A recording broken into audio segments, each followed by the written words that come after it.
Hello and welcome to this presentation. I'm Primus, the head of this year's debate and case competition for the Union's Careers Fair.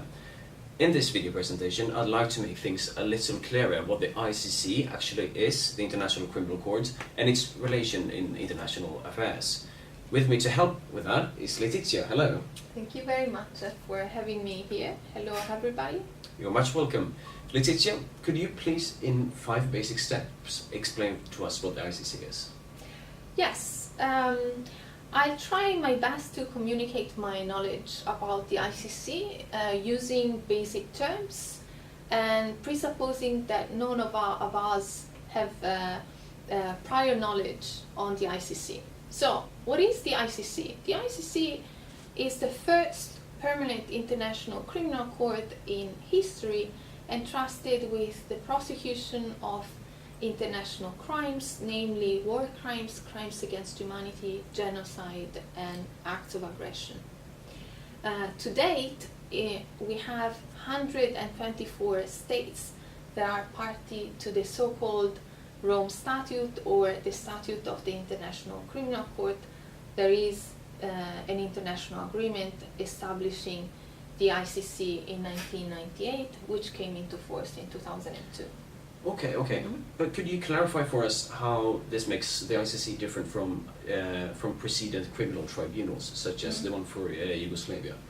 Yes, so prior experiments of having international criminal tribunals led to the establishment of the ICTY and ICTR, so the International Criminal Tribunal for Rwanda and for Yugoslavia in the 90s, which were ad hoc tribunals specifically designed to deal with crimes committed under a certain lapse of time and within a certain geographical area, and they were temporary in nature, meaning that today we have the ICC that is permanent, whereas back then we had temporary tribunal designed for certain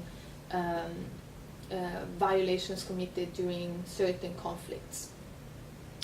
I think something very important to mention about the ICC is that the ICC works on the basis of this so-called principle of complementarity. Oh yeah, and could you please clarify what that actually means?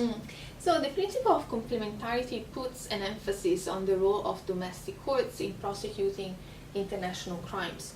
So the court, the ICC, does not divest domestic jurisdictions of their role to prosecute, investigate and prosecute international crimes, but works rather as a complementary or subsidiary organ that comes into play whenever a domestic jurisdiction is unwilling or unable to prosecute those crimes genuinely.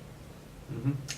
I think a third point that is fundamental to the ICC is the creation of a trust fund for victims, and the fact that the statute of the ICC acknowledges the right of victims to be compensated for the crimes of which they have been victims.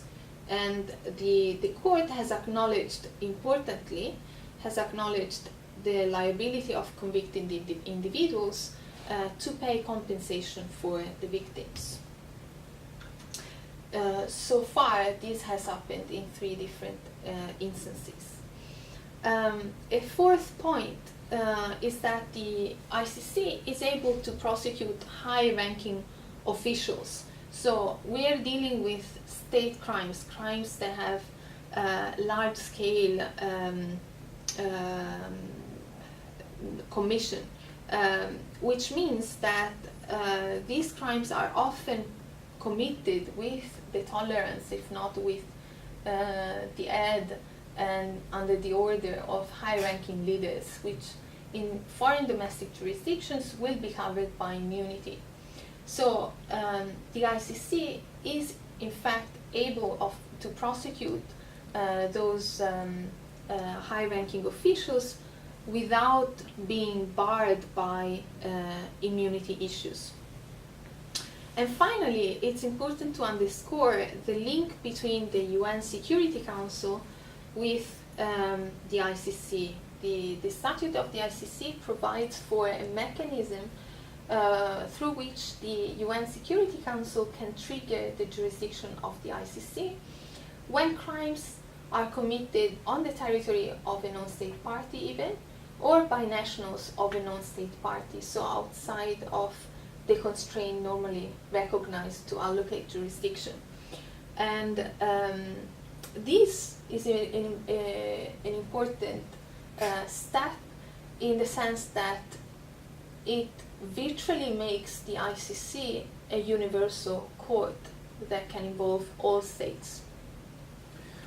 Thank you very much. That made things a little bit clearer for me anyways. I hope it made things clear for you as well. If you have any questions, please ask them in the comments, and check out our other videos as well, where Lucinda explains to us how we have adapted the Oxford style to suit our needs on the 25th of October. Bye bye for now. Thank you.